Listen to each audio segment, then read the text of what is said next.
Hi friends, இந்த வீடியோவில் என்ன பார்க்க போகிறோம் அப்படின்னா polity current affairs. So group 1க்கு படிக்கிறீங்க அப்படின்னா லாஸ்ட் 1 இயருக்கான கரண்ட் அஃபேர்ஸை பார்த்துக்கோங்க. லாஸ்ட்டு 6 மந்த்ஸுக்கான கரண்ட் அஃபேர்ஸ் பார்த்தீங்க அப்படின்னா நம்ம சேனலில் ஆல்ரெடி போட்டிருப்போம். ஸோ அது ஒன்ஸ் ரிவைஸ் பண்ணிக்கோங்க. இந்த வீடியோவில் ஜான்லேருந்து ஜூன் வரைக்கும் இப்போ வரைக்கும் இருக்கக்கூடிய கரண்ட் அஃபேர்ஸை பார்க்கலாம். ஸோ ஃபஸ்ட்டு ஆதி திராவிடர் நலத்துறையை பேர் மாற்றம் பண்ணியிருக்கிறாங்க, சமூக நீதித்துறை அப்படின்னு சொல்லி. ஸோ தமிழ்நாடு அரசு துறைகளில் ஒன்றான ஆதி திராவிடர் நலத்துறைக்கு சமூக நீதித்துறை அப்படின்னு பேர் மாற்றி அரசாணை வெளியிட்டிருக்கிறாங்க. ஸோ பாலிசி நோட்ஸ் படிக்கும்போது படிச்சிருப்பீங்க. ஆதி திராவிடர் பழங்குடியினருக்கான பாலிசி நோட்டில் கொடுத்துருப்பாங்க. 1988 சமூக நலத்துறையிலேருந்து பிரித்து தான் ஆதி திராவிடர் பழங்குடியினர் நலத்துறை அப்படின்னு சொல்லி தனித்துறையாக அது கொண்டு வந்தாங்க. ஸோ அதோடைய பெயர் தான் இப்போ சமூக நீதித்துறை அப்படின்னு சொல்லி பெயர் மாற்றம் பண்ணியிருக்கிறாங்க. அடுத்ததாக குடியுரிமை திருத்த விதிகள் 2026 மினிஸ்ட்ரி ஆஃப் ஹோம் அஃபேர்ஸ் தான் குடியுரிமை விதிகள் 2009 அமெண்ட் பண்ணியிருக்கிறாங்க. என்ன அமெண்ட்மெண்ட்ஸ் அப்படின்றத பார்க்கலாம். என்ன திருத்தம் அப்படின்னா 2009 சிட்டிசன்ஷிப் ரூல்ஸ் இருக்கு இல்லையா, அதில் புதுசாக ரூல் 3 ஆட் பண்ணியிருக்கிறாங்க. அதன்படி பார்த்தீங்க அப்படின்னா சிறார்கள், சிறு வயது குழந்தைங்க ஒரே நேரத்தில் இந்திய பாஸ்போர்ட்டையும் வச்சுருக்க முடியாது, வெளிநாட்டு பாஸ்போர்ட் ரெண்டையுமே வச்சுருக்க முடியாது. ஒன்று வெளிநாட்டு பாஸ்போர்ட்டு இருக்கலாம், இல்லை இந்திய பாஸ்போர்ட் இருக்கலாம் அப்படிங்கிறத கொண்டு வந்திருக்காங்க. அது மட்டும் இல்லாமல் ஓவர்சீஸ் சிட்டிசன் ஆஃப் இந்தியா அப்படின்னு சொல்லக்கூடிய அந்த அட்டையை இனிமேல் டிஜிட்டலைஸ் பண்ணணும் அப்படின்ற மாதிரி கொண்டு வந்திருக்காங்க. ஸோ நேரடி அட்டைகளோட மின்னணு வடிவத்தில் அது வழங்கப்படும். அது மட்டும் இல்லாமல் இது ரிலேட்டடாக பாஸ்போர்ட் ரிலேட்டடாக என்னென்ன ப்ராசஸ் இருக்கோ அது எல்லாமே டிஜிட்டலைஸ் ஆக்கியிருக்காங்க. அது மட்டும் இல்லாமல் பயோமெட்ரிக் இன்டெக்ரேஷன் புதுசாக கொண்டு வந்திருக்காங்க. இந்த ஓசிஐ விண்ணப்பதாரர்கள் யாராவது இருந்தாங்க அப்படின்னா அவங்களோட பயோமெட்ரிக் தரவுகளை கண்டிப்பாக கொடுத்தாகணும். ஏன் அப்படின்னா அந்த இமிக்ரேஷன் ப்ராசஸ் அப்போது ஸ்பீடாக அந்த சோதனைகளை பண்ணணும் அப்படின்றதுக்காக அந்த திட்டத்தோடு இணைக்கணும். ஃபாஸ்ட் ட்ராக் இமிக்ரேஷன் ப்ரோக்ராம் அந்த திட்டத்தோடு இணைக்கிறதுக்கு இது தேவைப்படுறதுனால பயோமெட்ரிக் இன்டெக்ரேஷனை கொண்டு வந்திருக்காங்க.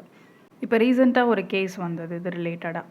பாஸ்போர்ட்டை குடியுரிமைக்கான ஆவணமாக பயன்படுத்த முடியுமா அப்படின்னு சொல்லிட்டு. ஸோ இந்த ஸ்பெஷல் இன்டென்சிவ் ரிவிஷன் சொல்லக்கூடிய வாக்காளர் சிறப்பு தீவிர திருத்தத்தினப்போ ஒருத்தருடைய பெயர் வாக்காளர் பட்டியலேருந்து எடுத்துட்டாங்க. அவர் அதை எதிர்த்து மேல்முறையீடு பண்ணி இந்த மாதிரி பாஸ்போர்ட்டை ஒரு ஐடி ப்ரூஃபாக பயன்படுத்த முடியுமா அப்படின்னு சொல்லி கேள்வி எழுப்பியிருந்தாங்க. அதுக்கு பதிலளிக்கிற வகையில் வெளியுறவு அமைச்சகம் என்ன சொல்லியிருக்காங்க அப்படின்னா, கடவுச்சீட்டு அதாவது பாஸ்போர்ட் அப்படிங்கிறது ஒரு பயண ஆவணம் மட்டும்தான், ட்ராவல் டாக்குமெண்ட் மட்டும்தான். அது சிட்டிசன்ஷிப்பை ப்ரூவ் பண்ணுறதுக்கான ஐடி கிடையாது, குடியுரிமை ஆவணம் அல்ல அப்படின்னு சொல்லி வெளியுறவு அமைச்சகம் சொல்லியிருக்கு. ஏன் அப்படின்னா சிட்டிசன்ஷிப்பை நமக்கு 5 வகைகளில் வழங்குறாங்க. அதில் பார்த்தீங்க அப்படின்னா வெளிநாட்டு நபர்களுக்கும் இந்திய பாஸ்போர்ட் வழங்குறதுனால அதை இந்திய குடியுரிமைக்கான ஆவணமாக பயன்படுத்த முடியாது அப்படின்னு தெளிவாக வெளியுறவு அமைச்சகம் சொல்லியிருக்கிறாங்க. ஸோ அப்போது குடியுரிமை சிட்டிசன்ஷிப்க்கு அப்படின்னு எடுத்துட்டோம்னா நமக்கு பர்த் சர்டிஃபிகேட் ரொம்ப முக்கியம்.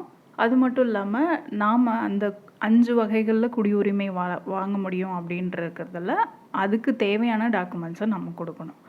பாஸ்போர்ட்டும் சரி, ஆதார் கார்டும் சரி, ஓட்டர் ஐடியும் சரி, இது எல்லாமே ட்ராவல் ஐடென்டிட்டி எலக்டோரல் எலிஜிபிலிட்டி தான். இது எதுவுமே சிட்டிசன்ஷிப்கான ஐடி ப்ரூஃப் கிடையாது அப்படின்றத தெளிவுபடுத்தியிருக்காங்க.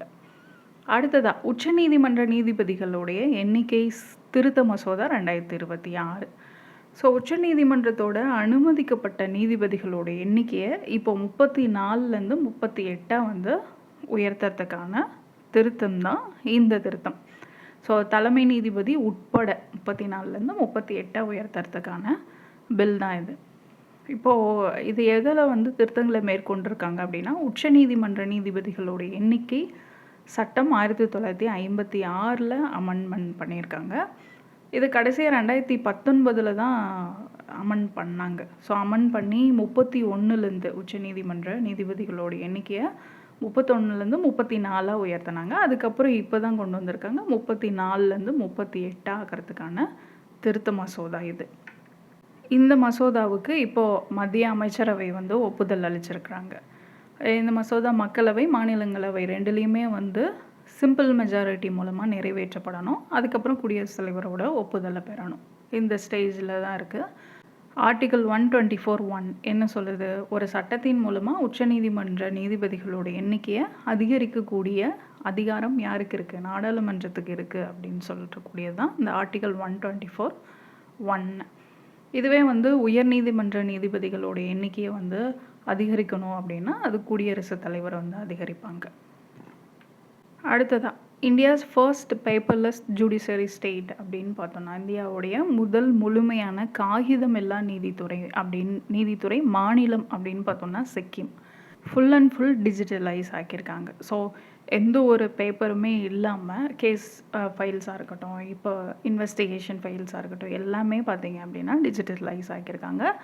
அதுக்கான நடைமுறை எல்லாமே வந்து டிஜிட்டலைஸ் ஆக்கியிருக்காங்க. ஸோ ஏற்கனவே நிலுவையில் இருக்கக்கூடிய வழக்குகளை குறைக்கணும், விசாரணையை விரைவுபடுத்தணும், நீதி வளங்களில் செயல்திறனை மேம்படுத்தணும். இதுதான் இதோடைய முக்கியமான நோக்கம். இதுக்காக கொண்டு வந்திருக்காங்க. இதுக்காக பார்த்தீங்க அப்படின்னா ஏஐ கருவிகள் வந்து பயன்படுத்துகிறாங்க. சிக்கிம் நீதித்துறையில் 2 செயற்கை நுண்ணறிவு தொழில்நுட்பங்களை வந்து பயன்படுத்துகிறாங்க. ஒன்று வந்து சுஃபாஸ், இன்னொன்று வந்து சுவாஸ். நீதிபதிகளோட ஆராய்ச்சி தரவு சேகரிப்பு பணிகளுக்கு உதவக்கூடிய தளம் சுஃபாஸ். சுவாஸ் அப்படிங்கிறது நீதிமன்ற தீர்ப்பு ஆவணங்களை மற்ற மொழிகளில், பிராந்திய மொழிகளில் துல்லியமாக வந்து மொழிபெயர்க்கணும் அப்படின்றதுக்காக இதை யூஸ் பண்ணுறாங்க. ஸோ 2 ஆர்டிஃபிஷியல் இன்டெலிஜென்ஸ் ஆப்பை வந்து யூஸ் பண்ணிகிட்ருக்காங்க. இந்தியாவுடைய முதல் காகிதமெல்லாம் உயர்நீதிமன்றம் அப்படின்னு கேட்டால் கேரள உயர்நீதிமன்றம். இந்தியாவுடைய முதல் காகிதமில்லா நீதித்துறை மாவட்டம் அப்படின்னா கேரளாவில் இருக்கக்கூடிய வயநாடு கல்பேட்டா நீதிமன்றம். இதுவே மாநிலம் அப்படின்னு கேட்டாங்கன்னா அது சிக்கிம். அடுத்தது அசாம் பொது சிவில் சட்ட மசோதா 2026.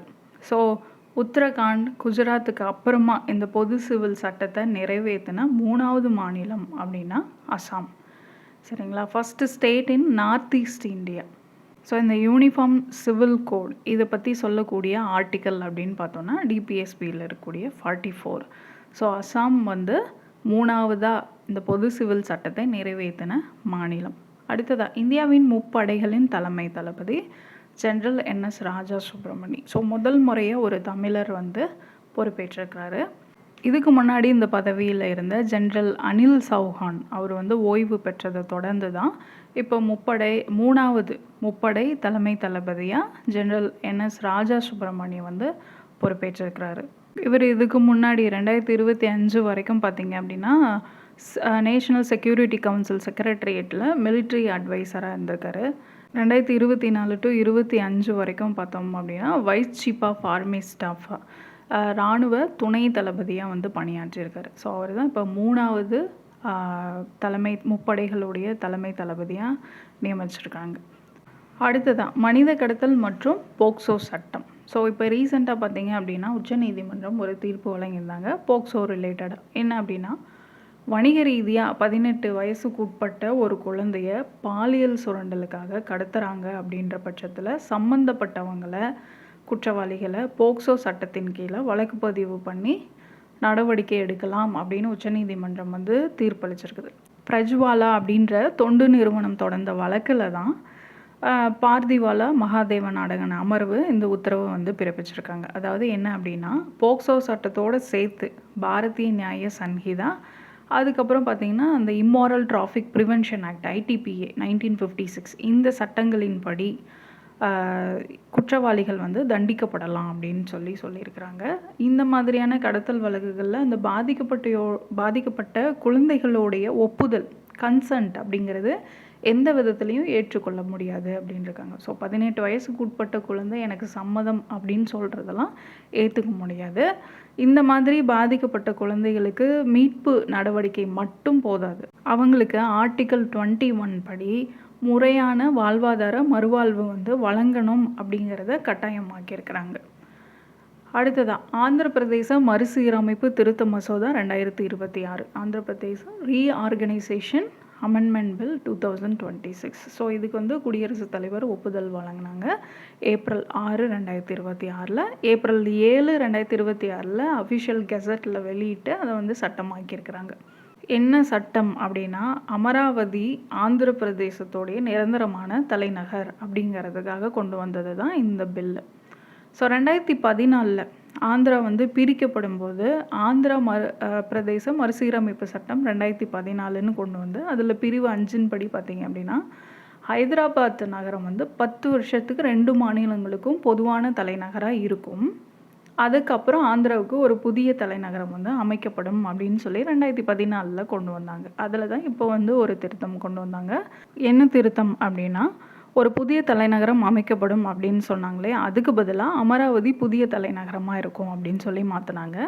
2026 ஆந்திர பிரதேச மறுசீரமைப்பு திருத்த மசோதா இது என்ன அப்படின்னா, ஆந்திரா மாநிலத்தோடைய ஒரே அப்புறம் நிரந்தர தலைநகரமாக அமராவதி வந்து இருக்கும் அப்படிங்கிறதுக்காக கொண்டு வந்தது தான் இந்த 2026 திருத்த மசோதா. இப்போ அது சட்டமாக மாறிடுச்சு. ரெட்ரோஸ்பெக்டிவ் எஃபெக்ட், அதாவது முன் தேதியிட்டு அமலாக்கம் பண்ணியிருக்காங்க. அதாவது 2024 வரைக்கும் தான் இந்த 2014 கொண்டு வந்த சட்டம் இருந்தது. அதாவது 10 வருஷத்துக்கு ஹைதராபாத் இருக்கும், அதுக்கப்புறம் புதிய தலைநகரம் அமைக்கப்படும்னு 10 வருஷத்துக்கு தான் சொல்லியிருந்தாங்க. 2024 அது முடிஞ்சிருச்சு. பட் இந்த புது சட்ட திருத்தத்தின்படி பார்த்தோம் அப்படின்னா 10 ஆண்டு காலம் முடிஞ்ச அடுத்த நாள்லேருந்து ஜூன் 2, 2024 முன் தேதியிட்டு இந்த அமராவதி ஆந்திராவுடைய அதிகாரப்பூர்வ தலைநகரமாக மாறிடுச்சு அப்படின்னு சொல்லி அறிவிச்சிருக்கிறாங்க. இதே போல் ஆந்திராவில் இதுக்கு முன்னாடி இருந்த அரசு பார்த்திங்க அப்படின்னா 3 தலைநகரங்கள் திட்டம் அப்படின்னு சொல்லி கொண்டு வந்திருந்தாங்க. அதாவது விசாகப்பட்டினம் வந்து நிர்வாகத்துக்கும், கர்னூல் நீதித்துறைக்கும், அமராவதி சட்டம், இந்த மாதிரி 3 தலைநகரங்கள் திட்டம் அப்படின்னு கொண்டு வந்திருந்தாங்க. அதை வந்து ரத்து செஞ்சுருக்கிறாங்க. அடுத்ததாக சித்தாந்தா ஆனந்த் வர்சஸ் ஆந்திர பிரதேச அரசு 2026.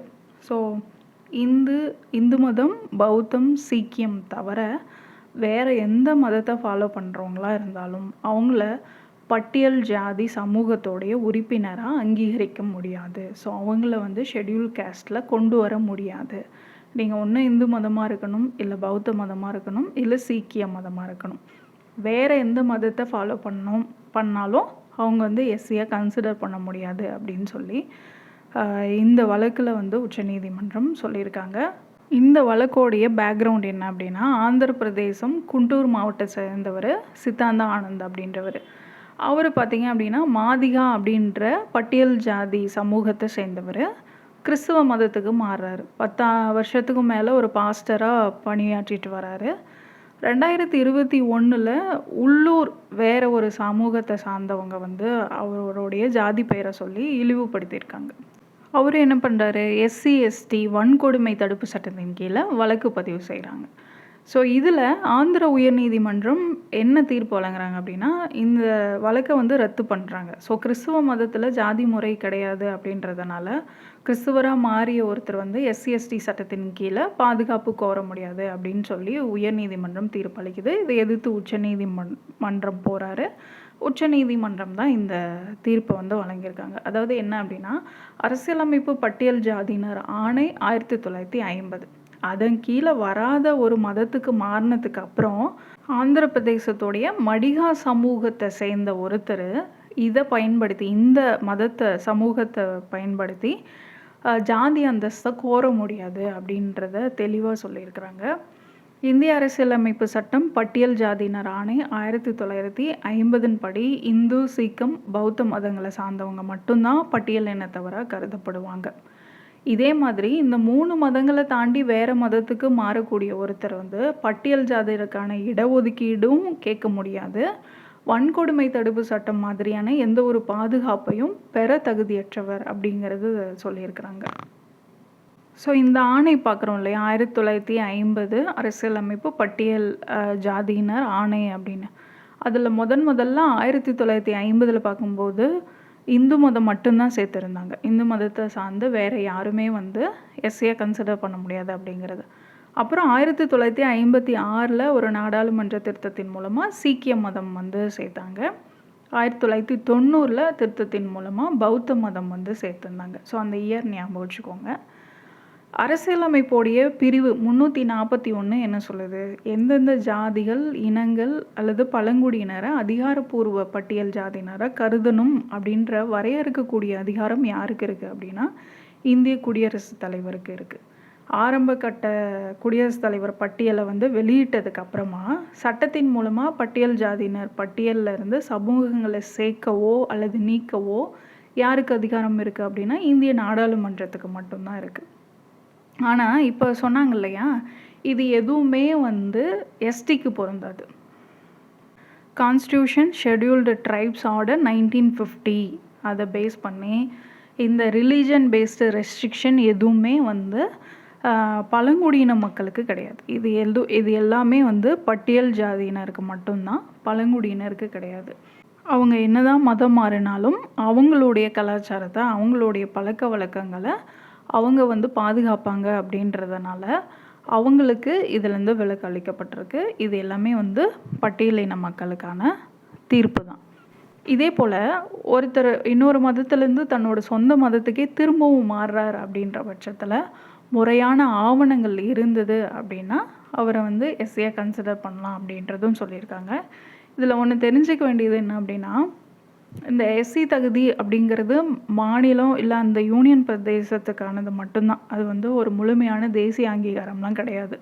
ஒரு மாநிலத்தில் பட்டியல் ஜாதியினராக ஒரு சமூகம் அங்கீகரிக்கப்படுது அப்படின்னா இன்னொரு மாநிலத்தில் அது கேட்டகரி வந்து மாறலாம். ஓபிசியாக இருக்கலாம், இல்லை ஜென்ரல் கேட்டகரியாக இருக்கலாம். ஸோ அந்த ஒரு மாநிலத்தில் சொன்னாங்க அப்படிங்கிற பட்சத்தில் அது அந்த மாநிலத்துக்கானதாக மட்டும்தான் இருக்க முடியும் அப்படிங்கிறதும் முக்கியமானது. அடுத்ததாக தமிழ்நாடு சட்டமன்ற பேரவையின் முதல் பெண் செயலாளர். So first woman secretary of Tamil Nadu legislative assembly R Shanthi வந்து நியமிக்கப்பட்டிருக்காங்க. ஜூன் 4, 2026 பதவியேற்றாங்க. 1992 டிஎன்பிஎஸ்சி கிளியர் பண்ணி அசிஸ்டண்ட்டாக சட்டமன்ற செயலகத்தில் உதவியாளராக இருந்தாங்க. அதுக்கப்புறம் 34 ஆண்டுகள் சட்டமன்றத்தில் நிறைய பிரிவுகளில் பணியாற்றி இப்போ 2026 சட்டமன்ற பேரவையோட முதல் பெண் செயலாளராக நியமிக்கப்பட்டிருக்கிறாங்க. அடுத்ததாக தமிழ்நாடு தலைமை செயலாளர் சீஃப் செக்ரட்டரியாக நியமிக்கப்பட்டவர் அப்படின்னு பார்த்தோன்னா ஐஏஎஸ் அதிகாரி எம் சாய்குமார். அடுத்ததாக சென்னை உயர்நீதிமன்றத்துக்கான தமிழக அரசுடைய தலைமை வழக்கறிஞராக விஜய் நாராயணன் வந்து நியமிக்கப்பட்டிருக்காரு. இதுக்கு முன்னாடி 2021 மூத்த வழக்கறிஞர் ஆர் சண்முக சுந்தரம் இருந்தார். 2024 பிஎஸ் ராமன் இருந்தார். இப்போது 2026 விஜய் நாராயணன் சென்னை உயர்நீதிமன்றத்துக்கான தமிழக அரசுடைய தலைமை வழக்கறிஞராக அட்வொகேட் ஜெனரலாக நியமிக்கப்பட்டிருக்காரு. இவர் 2017 to 2021 வரைக்கும் அரசு தலைமை வழக்கறிஞராக ஏற்கனவே பணியாற்றினவர். அடுத்ததாக உச்ச நீதிமன்ற நீதிபதியாக 2வது தமிழ் பெண். ஸோ வழக்கறிஞராக இருந்து உச்சநீதிமன்றத்தில் வழக்கறிஞராக இருக்காங்க. வழக்கறிஞராக இருந்து ஜட்ஜாகாமல் நேரடியாக உச்சநீதிமன்ற நீதிபதியாக நியமிக்கப்பட்டிருக்கக்கூடிய 2வது பெண் அப்படின்னா வி மோகனா அவங்க தான். உச்சநீதிமன்றத்தில் வழக்கறிஞராக பணியாற்றி நேரடியாக அதன் நீதிபதியாக உயர்ந்த தமிழ்நாட்டோடைய முதல் பெண். இந்திய அளவில் பார்த்தோம்னா 2வது பெண். ஏற்கனவே இந்து மல்கோத்ரா 2018 வழக்கறிஞராக இருந்து நேரடியாக உச்சநீதிமன்ற நீதிபதியாக நியமிக்கப்பட்ட முதல் பெண் அப்படின்னா இந்து மல்கோத்ரா 2018. அதுக்கப்புறம் வி மோகனா வழக்கறிஞராக இருந்து நேரடியாக உச்சநீதிமன்ற நீதிபதியாக நியமிக்கப்பட்டிருக்காங்க. இந்து மல்கோத்ரா கிட்ட ஒர்க் பண்ணவங்க தான் இவங்களும், வி மோகனா அப்படின்றவங்க. ஸோ கோயம்புத்தூர் மாவட்டம் பொள்ளாச்சியை சேர்ந்தவங்க. ஜூன் 2, 2026 உச்சநீதிமன்ற நீதிபதியாக பதவியேற்றுக்கிட்டாங்க. அடுத்ததாக கேரளா பெயர் மாற்ற மசோதா 2026. Kerala alteration of name bill 2026 February 24, 2026 மத்திய அமைச்சரவை வந்து ஒப்புதல் அளித்தாங்க. ஸோ குடியரசுத் தலைவரோட பரிந்துரையின் பேரில் மறுபடியும் கேரளாவுக்கு வந்து இந்த மசோதாவை அனுப்பி வச்சாங்க. ஜூலை 1, 2026 கேரள சட்டமன்றம் வந்து ஒருமனதாக இதை நிறைவேற்றி ஒப்புதலை வந்து கொடுத்துருக்குறாங்க. ஸோ அடுத்த கட்டமாக என்ன பண்ணுவாங்க அப்படின்னா, குடியரசுத் தலைவரோட பரிந்துரையோட இந்த மசோதா நாடாளுமன்றத்தோட 2 அவைகள்லையும் அறிமுகம் பண்ணி சிம்பிள் மெஜாரிட்டி மூலமாக நிறைவேற்றம் பண்ணுவாங்க. அப்புறம் அரசிதழில் வெளியிடுவாங்க. வெளியிட்டதுக்கப்புறம் கேரளா அப்படிங்கிறது எல்லா மொழிகள்லையும் அதிகாரப்பூர்வமாக கேரளம் அப்படின்னு மாறும். ஸோ இதுக்கான பெயர் மாற்ற மசோதா தான் இது. கேரளா அப்படிங்கிறது கேரளம் அப்படின்னு மலையாளத்தில் அது இருக்கணும் அப்படின்றதுனால கேரளம் அப்படின்னு மாற்றக்கூடிய மசோதா தான் இது. ஸோ இது வரைக்கும் பெயரை மாற்றக்கூடிய மாநிலங்கள் அப்படின்னு பார்த்தோன்னா திருவாங்கூர், கொச்சின் புதிய பெயர் வந்து கேரளா 1956 மாற்றினாங்க. மத்திய பாரத் அப்படிங்கிறது மத்திய பிரதேசம் அப்படின்னு 1959, மதராஸ் அப்படிங்கிறது தமிழ்நாடு அப்படின்னு 1969, நார்த் ஈஸ்ட் ஃப்ரான்டியர் ஏஜென்சி அப்படிங்கிறது அருணாச்சல பிரதேசம் அப்படின்னு 1972லையும், மைசூர் மாநிலம் அப்படிங்கிறத கர்நாடகா அப்படின்னு 1973லையும், உத்தராஞ்சல் அப்படிங்கிறத உத்தரகாண்ட்னு மாற்றினாங்க 2007ல், ஒரிசா அப்படிங்கிறத ஒடிசா அப்படின்னு மாற்றினாங்க 2011ல், கேரளா அப்படிங்கிறத கேரளம் அப்படின்னு 2026ல் மாற்றிருக்காங்க. அடுத்தது இந்தியாவுடைய முதல் சட்டப்பூர்வ கருணை கொலை பேஷ்யூ ஈத்தனேஷியாவுக்கு அனுமதி கொடுத்துருந்தாங்க. Harish Rana versus union of India case 2026. Harish Rana அப்படின்ற 32 வயசு இளைஞர் மாடியிலிருந்து தவறி விழுந்து 13 ஆண்டுகளாக கோமா ஸ்டேட் வெஜிடேட்டிவ் ஸ்டேட்டில் இருந்தார்.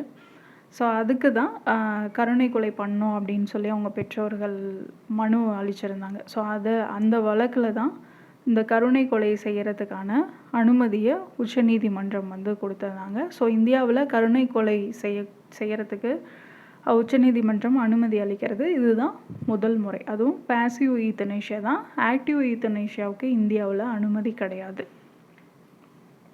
ஸோ அந்த தீர்ப்பில் என்ன சொல்லியிருந்தாங்க அப்படின்னா, மார்ச் 11, 2026 நீதிமன்றம் தீர்ப்பு வழங்கியிருந்தது. செயற்கையாக செலுத்தக்கூடிய அந்த உணவு நீர் குழாய்களை அகற்றி கனியமான முறையில் இயற்கை மரணத்தை வந்து அனுமதிக்கணும் அப்படின்னு சொல்லி அவங்க பெற்றோர் தொடர்ந்த வழக்கில் தான் இந்த தீர்ப்பை வழங்கியிருந்தாங்க. மார்ச் 24 அந்த டியூப்ஸ் எல்லாம் வந்து அகற்றதுக்கு அப்புறமா மார்ச் 24, 2026 ஹரிஷ் ராணாவோட உயிர் பிரிஞ்சது. ஸோ இதுதான் ஃபர்ஸ்ட் டைம்.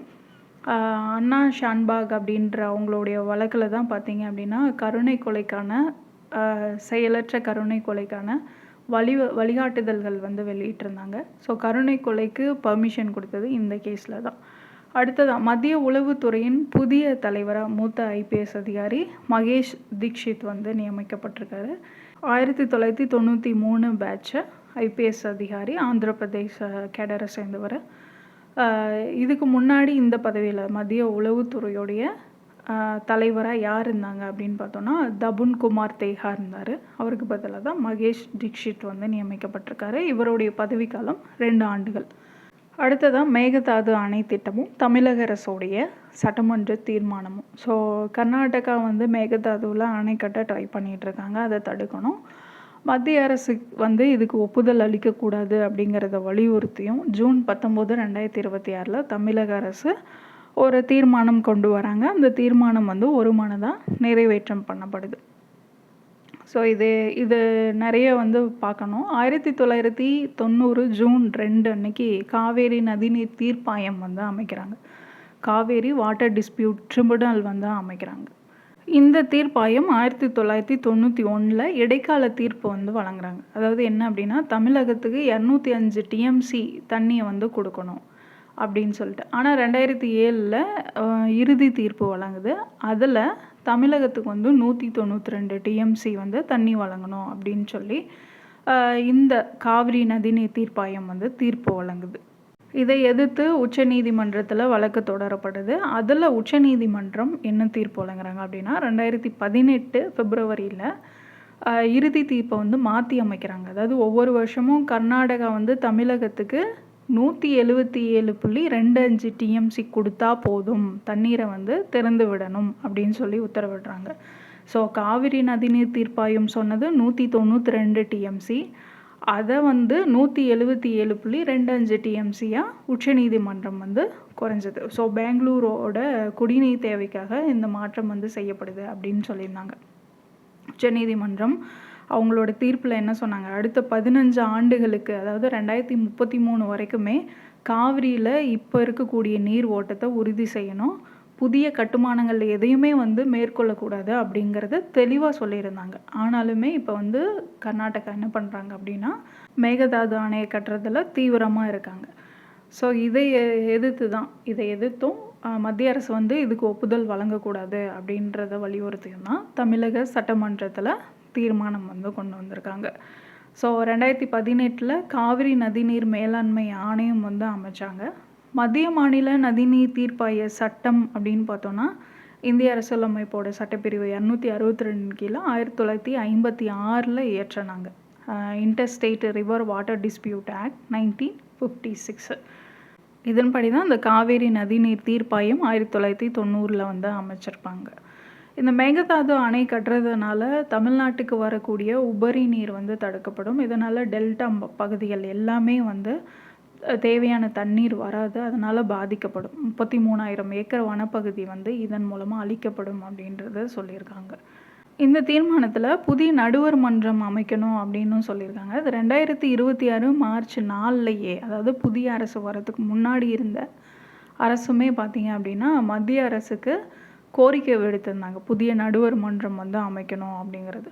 ஸோ அப்படி ஒருவேளை இந்த நடுவர் மன்றம் அமைச்சாங்க அப்படின்னா 2018 பிப்ரவரி 16 உச்சநீதிமன்றம் தீர்ப்பு வழங்குச்சு இல்லையா, காவிரி இறுதி தீர்ப்பு. ஸோ அதுக்கு எந்தவித பாதிப்புமே வராது. அந்த தீர்ப்பை வந்து எந்த விதத்துலையும் பரிசீலனை வந்து செய்யாது அப்படிங்கிறத முந்தைய அரசுமே வந்து சொல்லியிருந்தாங்க.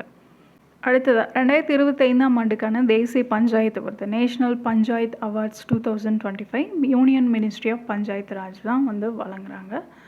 ஸோ அவங்க வழங்கின நானாஜி தேஷ்முக் சர்வோத்தம் பஞ்சாயத் சதத் விகாஸ் புரஸ்கார் இந்த திட்டத்தின் கீழே சிறந்த மாவட்ட ஊராட்சி அப்படின்ற பிரிவில் தேசிய அளவில் கோயம்புத்தூர் மாவட்ட ஊராட்சி 3வது பரிசு வாங்கியிருக்கு. ஸோ தமிழ்நாட்டை சேர்ந்த ஒரு உள்ளாட்சி அமைப்பு வாங்கியிருக்கு அப்படின்னா இது மட்டும்தான். ஸோ அந்த எந்தெந்த கேட்டகரிஸில் கொடுக்குறாங்க அப்படின்றத பார்த்துக்கோங்க. தீன்தயாள் உபாத்யாய் பஞ்சாயத் சதத் விகாஸ் புரஸ்கார், நானாஜி தேஷ்முக் சர்வோத்தம் பஞ்சாயத் சதத் விகாஸ் புரஸ்கார், இதில் தான் கோயம்புத்தூரோடைய ஊராட்சி வந்து சிறந்த மாவட்ட ஊராட்சியாக 3வது பரிசு வந்து வாங்கியிருக்கு. இந்த கேட்டகரியிலேயே, அதாவது இந்த சர்வோத்தம் பஞ்சாயத் சதத் விகாஸ் புரஸ்கார்லேயே முதல் பரிசு பார்த்தீங்க அப்படின்னா திரிபுரா மாநிலத்தை சேர்ந்த சிபாஜ்வாலா அப்படின்ற மாவட்டத்துக்கும், 2வது பரிசு ஒடிசா மாநிலத்தை சேர்ந்த கஞ்சம் மாவட்டத்துக்கும் வந்து கொடுத்துருக்குறாங்க. 3வது இடத்தை பிடிச்ச கோவை மாவட்ட ஊராட்சிக்கு 2 கோடி ரூபா நிதி பரிசு வந்து வழங்கப்பட்டிருக்கு. ஸோ இந்த விருது பட்டியலில் தமிழ்நாட்டிலேருந்து ஒரே ஒரு பிரிவில் மட்டும்தான் ஒரே ஒரு மாவட்டம் தேர்வாயிருக்கு. அடுத்ததாக திருநங்கைகள் உரிமைகள் பாதுகாப்பு திருத்த சட்டம் 2026 transgender persons amendment act 2026 March 13 மக்களவையில் அறிமுகம் பண்ணாங்க. மார்ச் 24 மக்களவையிலையும் 25 மாநிலங்களவையிலையும் நிறைவேற்றினாங்க. மார்ச் 30 2026 குடியரசுத் தலைவர் ஒப்புதல் வழங்கினாங்க. சட்டமாக்கப்பட்டிருக்கு. ஸோ என்ன அமெண்ட் பண்ணியிருக்காங்க அப்படின்னா 2019 சட்டத்தில் முக்கியமான பிரிவான பிரிவு 4(2) இந்த திருத்தத்தின் மூலமாக முழுமையாக நீக்கியிருக்காங்க. இது என்ன? சுயமரியாதை அடையாள உரிமை நீக்கம், ரிமூவல் ஆஃப் செல்ஃப் டிட்டர்மினேஷன். அதாவது ஒரு நபர் தனக்குத்தானே உணரக்கூடிய பாலின அடையாளத்தின்படி திருநங்கை அப்படின்னு நேரடியாக சான்றிதழ் கோரக்கூடிய உரிமை வந்து ரத்து செய்யப்பட்டிருக்கு. அவங்களே ஐடென்டிஃபை பண்ணிக்கிறது. அதுக்கு வந்து என்ன சொல்லியிருக்காங்கன்னா மருத்துவ குழுவோடைய பரிசீலனையை வந்து கட்டாயமாக்கியிருக்கிறாங்க. Mandatory medical board scrutiny. So ஒரு நபர் வந்து திருநங்கைக்கான அடையாள சான்றிதழ் வேணும் அப்படின்னு நினச்சாங்க அப்படின்னா மத்திய மாநில அரசுகளால் நியமிக்கக்கூடிய தலைமை மருத்துவ அதிகாரி தலைமையிலான மருத்துவ குழுவோட பரிந்துரை கட்டாயமாக்கியிருக்கு. அந்த குழுவோட பரிசீலனை அறிக்கையை ஆய்வு செஞ்சதுக்கு அப்புறம்தான் மாவட்ட ஆட்சியர் வந்து அடையாள சான்றிதழை வழங்கணும் அப்படிங்கிறத கொண்டு வந்திருக்காங்க. அதே போல் அறுவை சிகிச்சை பற்றின கட்டாய தகவல் வந்து வேணும். ஒரு திருநங்கை வந்து பாலின மாற்று அறுவை சிகிச்சை செக்ஸ் ரீஅசைன்மெண்ட் சர்ஜரி பண்ணிக்கிறாங்க அப்படின்னா சம்மந்தப்பட்ட மருத்துவமனை வந்து அதை பற்றின தகவலை மாவட்ட ஆட்சியருக்கும் மருத்துவ குழுவுக்கும் கட்டாயம் தெரிவிக்கணும். ஒருத்தரை திருநங்கையாக்கணும் அப்படின்றதுக்காகவே கடத்துகிறாங்க, இல்லை வலுக்கட்டாயமாக அவங்களுக்கு பாலின மாற்று சிகிச்சை வந்து அளிக்கிறாங்க அப்படின்ற பட்சத்தில் அவங்களுக்கு பின்தொடர முடியாத, ஜாமீனில் வெளிவர முடியாத குற்றமாக வந்து மாற்றிருக்கிறாங்க. இந்த மாதிரி பாதிக்கப்பட்டவங்க பெரியவங்களாக இருந்தாங்க அப்படின்னா சம்மந்தப்பட்டவங்களுக்கு 10 ஆண்டுகள்லேருந்து 10 ஆண்டு முதல் ஆயுள் தண்டனை வரைக்கும் விதிக்கப்படும். 2 லட்சம் ரூபாய் அபராதம் விதிக்கப்படும்.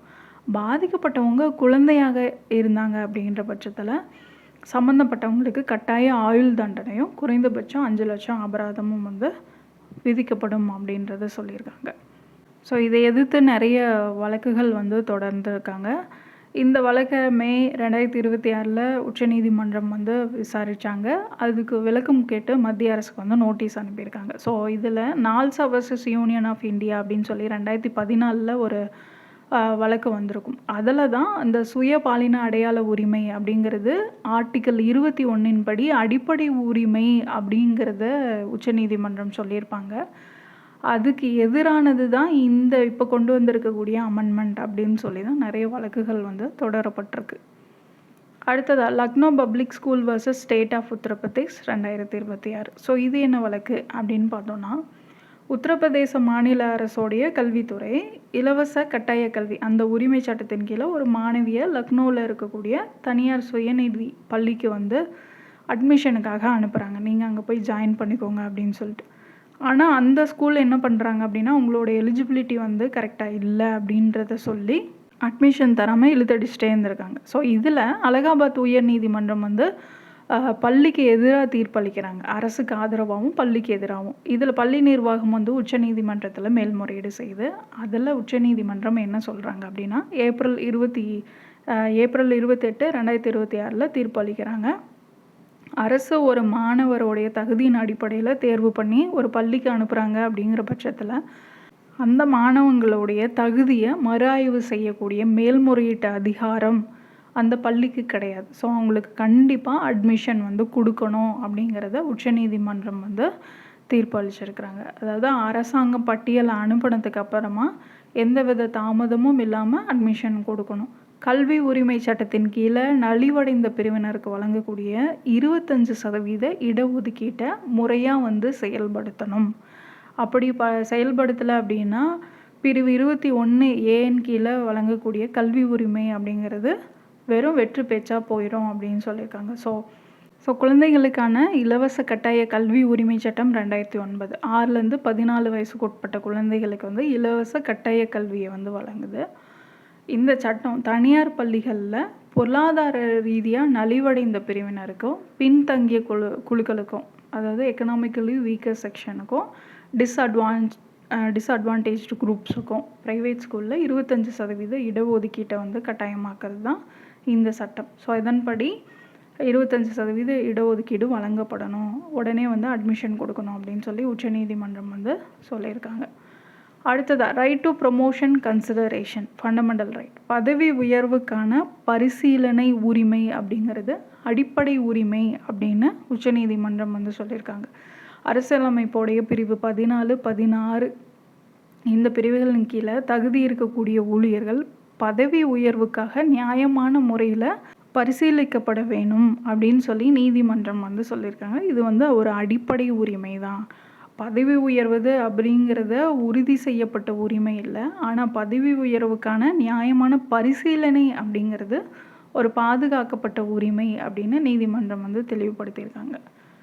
அடுத்ததாக சமாதான் தீதி அப்படின்ற ஏஐ வாய்ஸ் சேட்போட்டை வந்து லான்ச் பண்ணியிருக்கிறாங்க. ஸோ மத்திய அறிவியல் தொழில்நுட்பத்துறை அமைச்சர் சிதேந்திர சிங் தான் இதை வந்து அறிமுகம் பண்ணியிருக்காரு. அரசு துறைகள் மேலே ஏதாவது குறைகள் பொதுமக்கள் வந்து சொல்லணும் அப்படின்னா அதை இணைய வழியில் தெரிவிக்கலாம். அதுக்காக ஏஐ தொழில்நுட்பத்தோட கூடிய உரையாடல் தளத்தை மத்திய அரசு வந்து அறிமுகம் பண்ணியிருக்கிறாங்க. அவங்கவுங்க சொந்த மொழியிலேயே இந்த குறைகளை வந்து பதிவு பண்ணலாம் அப்படின்றதுக்காக கொண்டு வந்தது தான் இந்த சமாதான் தீதி அப்படிங்கிற ஏஐ வாய்ஸ் சாட்போட். ஸோ இது ஆல்ரெடி இருக்கக்கூடிய சிபி கிராம்ஸ் போர்ட்டல் இருக்கு இல்லையா, அது கூட வந்து டைரெக்டாக இன்டெகிரேட் பண்ணியிருக்கிறாங்க. சிபி கிராம்ஸ் அப்படிங்கிறது centralised public grievance redress and monitoring system. So அந்த போர்ட்டல் கூட இந்த ஏஐ வாய்ஸ் பேஸ்டு சாட்போட்டை வந்து இன்டெகிரேட் பண்ணியிருக்கிறாங்க. நேட்டிவ் லாங்குவேஜஸில் பதிவு பண்ணலாம் அப்படிங்கிறது தான். அடுத்ததான் வந்தே மாதரம் தேசிய கீதத்துக்கு இணையான சட்ட பாதுகாப்பை வழங்குவதற்கான மசோதா மே 2026 மத்திய அமைச்சரவை வந்து ஒப்புதல் அளிச்சிருக்கிறாங்க.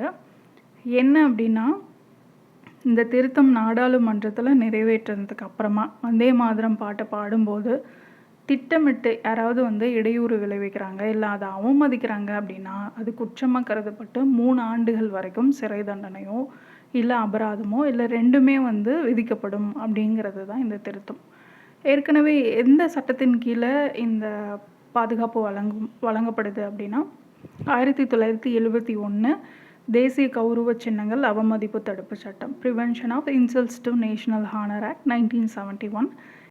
இதில் தான் அமெண்ட்மெண்ட் கொண்டு வர போகிறாங்க. ஸோ இதை அமெண்ட் பண்ணாங்க அப்படின்னா, இதில் சேர்த்துட்டாங்க அப்படின்னா அதை அவமதிக்கக்கூடாது. ஏற்கனவே இந்த சட்டத்தில் பார்த்தீங்க அப்படின்னா 3 முக்கியமான சின்னங்களை அவமதிப்பது தண்டனைக்குரிய குற்றம் அப்படின்னு இருக்குது.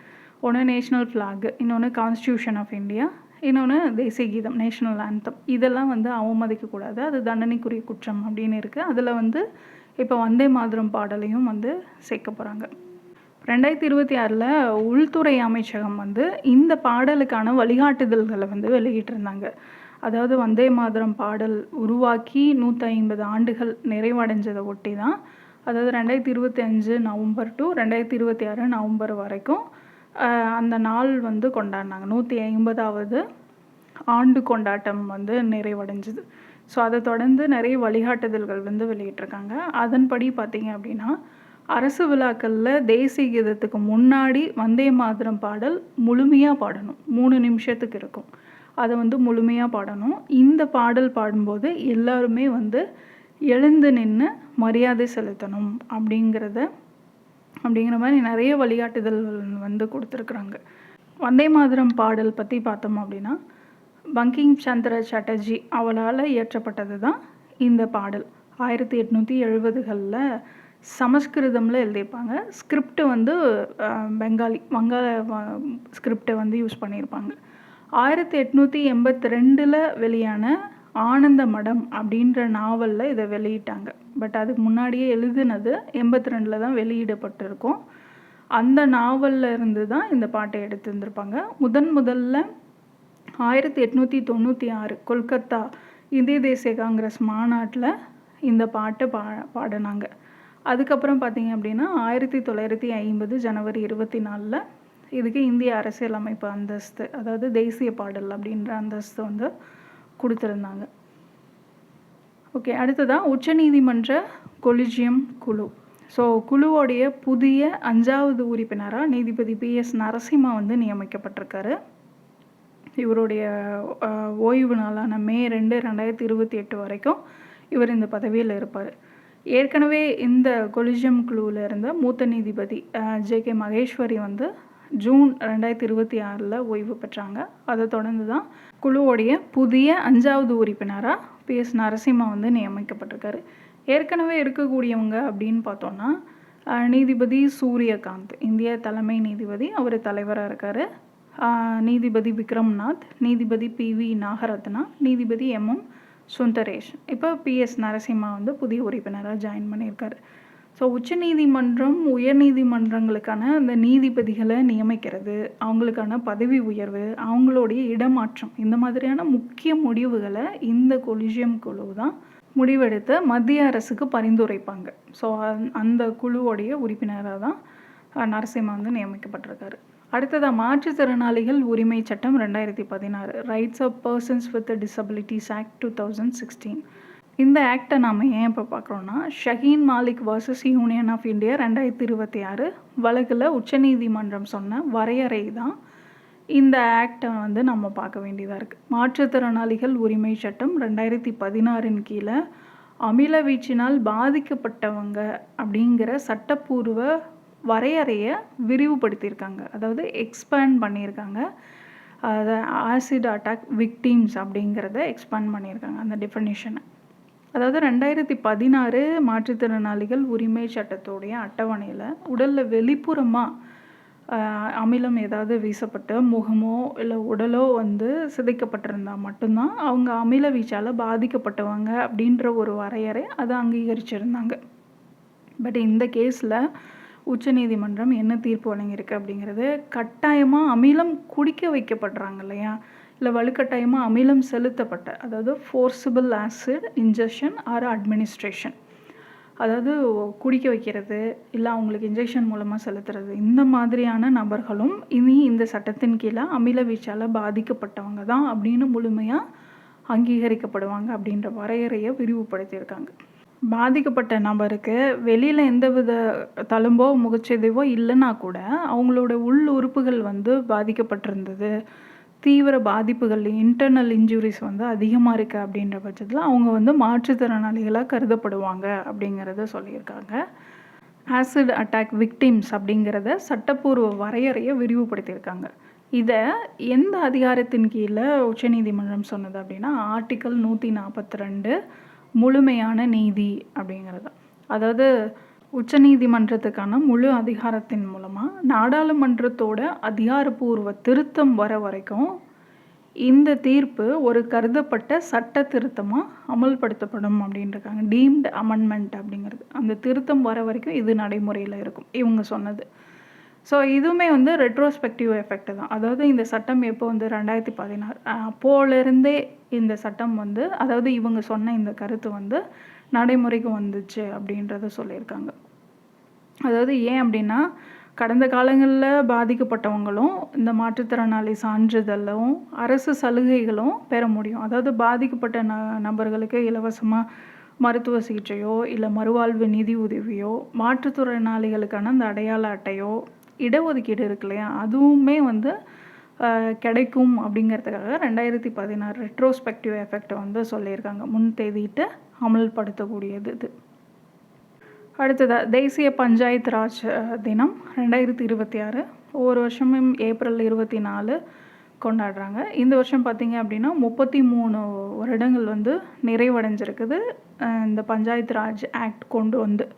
இந்த வருஷத்துக்கான தீம் என்ன அப்படின்னு பார்த்தோன்னா Sashakt Panchayat Sarvangeen Vikas, empowered panchayat holistic development, சக்தி வாய்ந்த பஞ்சாயத்துகள் முழுமையான வளர்ச்சி அப்படிங்கிறது தான்.